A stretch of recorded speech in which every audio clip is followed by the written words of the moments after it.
Alright, Ben, I'm going to try to give you a little rundown here of the supplies you'll be receiving and how everything should go together since this is your first build. First off, this is the HPWA lens, and I have it marked for the top so you know which way that orients when you put it into your case. And you got your Safari camera controller board. This is programmed for the Canon DSLR 550D that you have. Then there's the AAA Backpacker board that you ordered, which will supply power to the Safari board. Comes with a toggle switch for on and off. And then this Backpacker board is the receiver portion that goes with the remote motion sensor that you ordered. Okay. Also, you'll be getting the shutter release cable that will plug into the camera, and that has 3 wires that connects to the Safari board.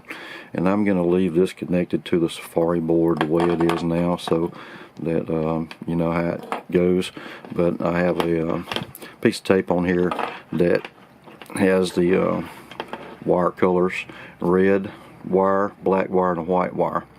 Alright, the red wire would connect to the terminal on the Safari board designated as P, and that's the awake mode for the camera, so that when the motion is detected, it would send a signal to wake the camera up.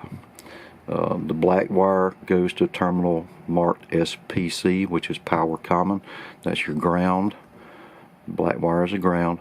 And then the white wire is what actually activates the shutter, and that would connect to the terminal designated as S. S for shutter. Okay. Dip switch settings are used to change the program mode that you want to run, and right now all of the dip switches are in the down or off position, and that has it set up for day and night still photos. I'm going to be sending you this sheet here that has all of the dip switch settings, you know, the various codes that it can run. Alright, and so from here, the way all this would go together is you're going to have to put the AAA Backpacker, your power board, would connect to the Safari board. You got to make sure you line up all of these pins that are on the bottom of the AAA Backpacker.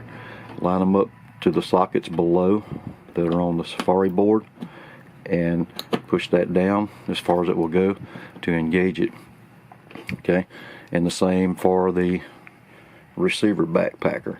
One side has 8 pins, the other side has 6 pins. And when you put this one on, don't press it down really hard onto the battery below, because I found out that the sharp points on the bottom of this board will poke into one of the batteries, or possibly even more than one battery, and it will cause it to short out. So just kind of leave a little bit of space between the battery and the bottom of this board here, so that you don't short the batteries out. But you want it down far enough that it gets a good connection. Okay, so for now we're going to leave that. And on your transmitter portion of the remote motion sensor, I've installed a push button switch on the front, and you have to take the back cover off. There's 2 screws back here. Take that plate off, and you install a 9-volt battery. That's what powers the remote PR.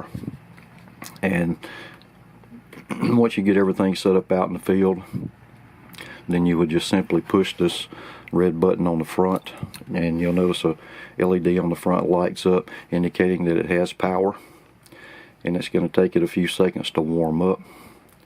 And once it warms up, every time it detects motion and the PIR is triggered, so the red LED comes on for a second, and that sends a signal to the Safari board to activate the camera.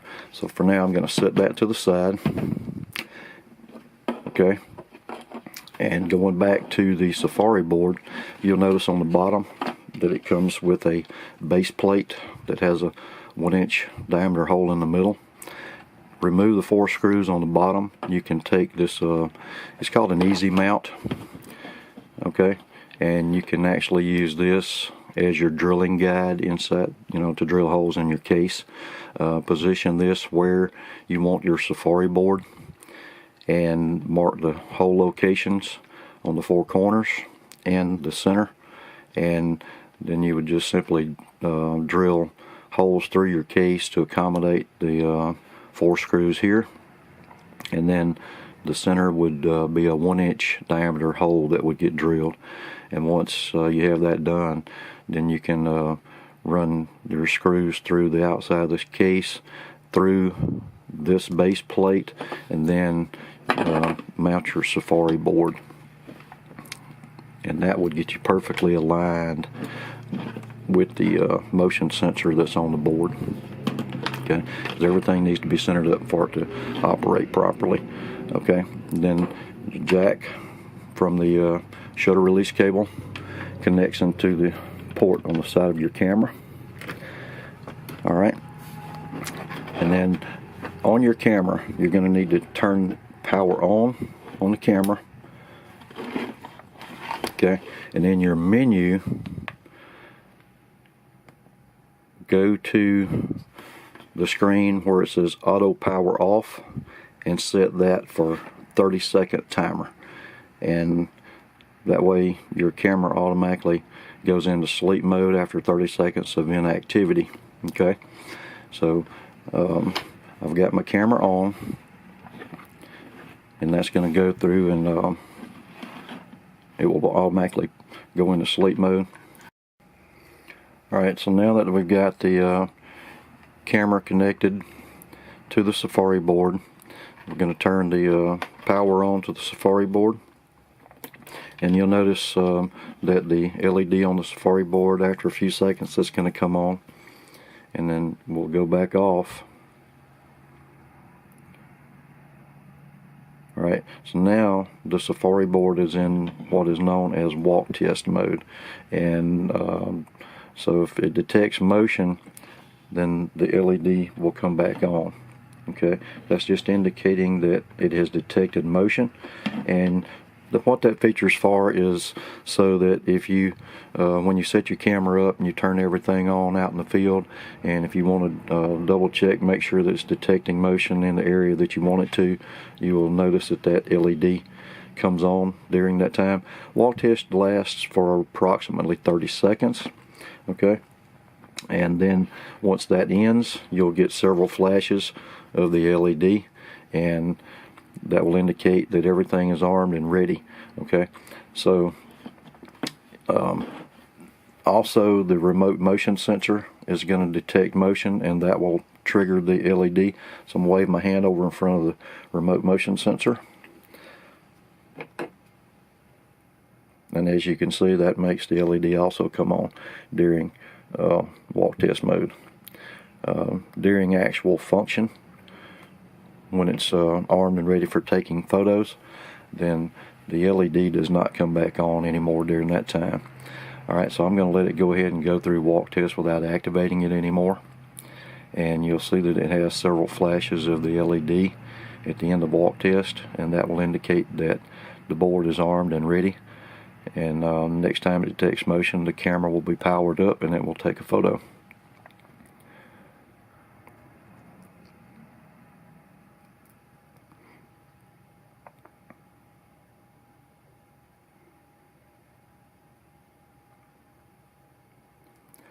Alright, so the LED has flashed several times.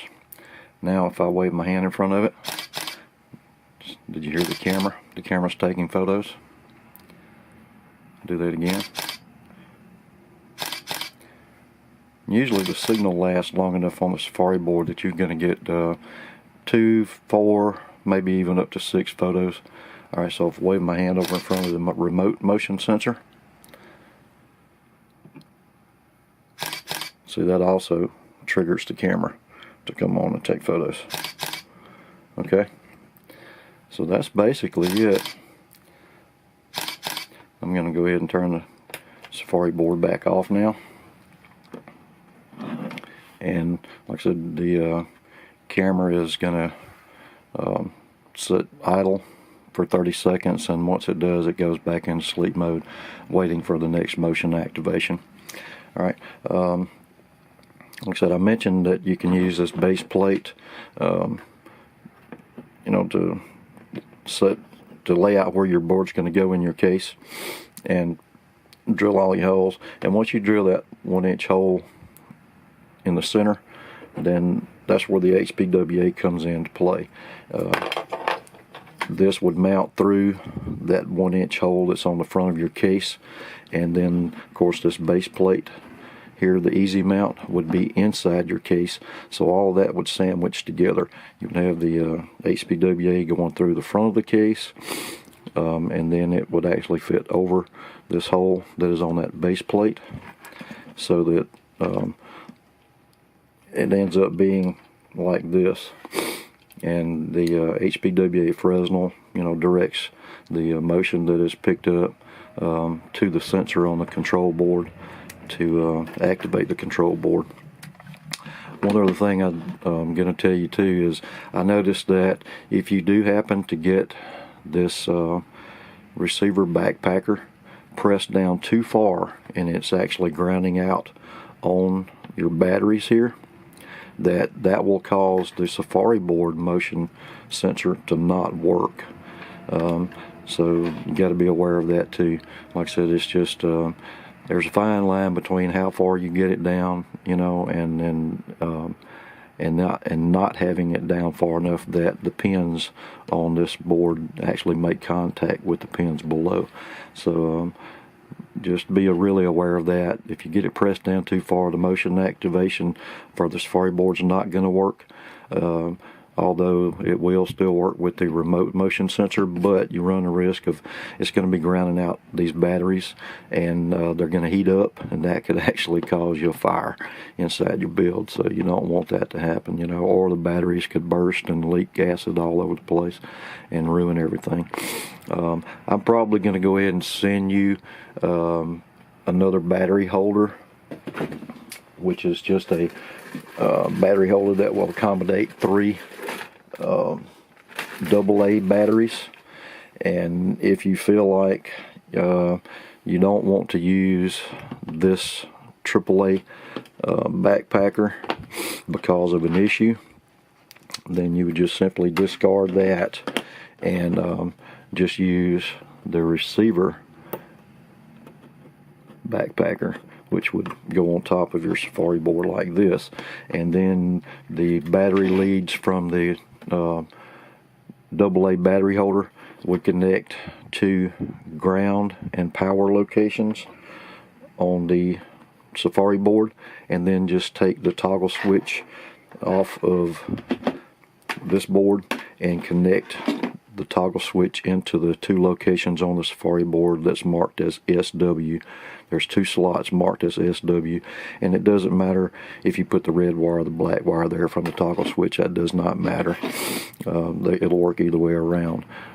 Okay, so I'm going to be getting this video edited and uploaded to YouTube, so I can send you a link to that so you can watch it. And if you have any questions on anything once you watch the video or get your supplies, feel free to contact me at any time. I'd really like it if you would email me your telephone number so that you know, I could call you if you have any issues with anything. and we can get that worked out. But it's pretty straightforward. But like I said, I know this is your first camera trap build, and I want everything to go smoothly for you. And if there's anything I can help you with, I'll be glad to do that. Alright, Ben, I hope this little instructional video was helpful, and if you need more information, just let me know. Alright, Ben, one thing that I failed to mention to you, and I just thought of it, is when you set your camera up out in the field, you should have your lens set to manual focus. Don't use the autofocus function. It just seems like it runs into issues sometimes, you know, as an animal is moving at different distances away from your lens. When it should be taking photos, the camera could possibly be wanting to focus before it takes that photo, so it's going to miss the shot. So just kind of set your camera up at the distance you want it to be focused at, and leave it set for manual focus. And that'll eliminate the issue of possibly missed shots. And one more little bit of information that I just thought about is on this remote motion sensor transmitter. Like I said, the LED on the front, you know, lights up when you first turn the board on. Okay, and like I said, it will actually light up each time that it detects motion. But also, that is a low battery indicator light.